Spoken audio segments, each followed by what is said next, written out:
各位，8號東北烈風或暴風信號生效，天文台將會喺下晝12點40分改發3號強風信號。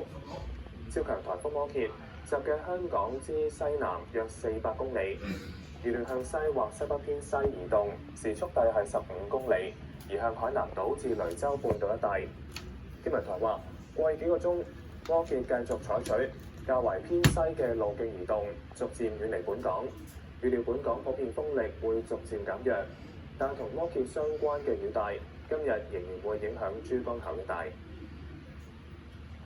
唔少人有半日嘅風假，但有市民喺改發信號之前已經準備返工。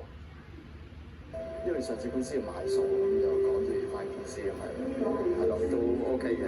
即係我又覺得翻公司會方便啲咯，係因為多即係啲電腦啊或者儀器全部都喺公司，咁就會喺公司做嘢會方便過屋企嘅。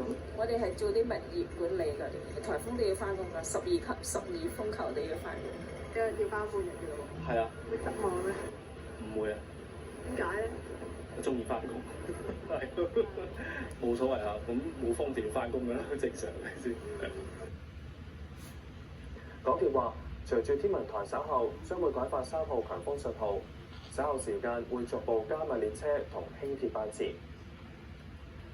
港鐵巴士喺3號強風信號發出之後，亦都會逐步恢復服務。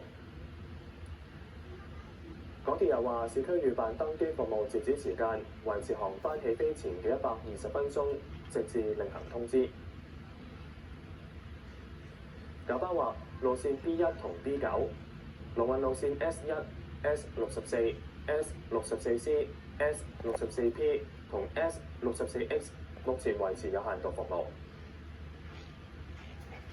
九巴同龍運其餘大部分路線中午12點40分開始陸續恢復服務。城巴大部分日間路線機場快線同樣中午12點40分開始陸續恢復服務。部分路線或者會因為路面情況仍然需要暫停。渡輪服務陸續恢復。港九小輪中環來回坪洲嘅航線頭班船下晝1點45分分別喺中環同坪洲開出。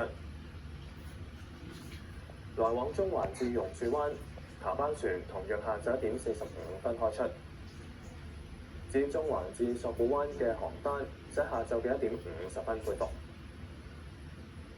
呢一節風暴消息報道完啦。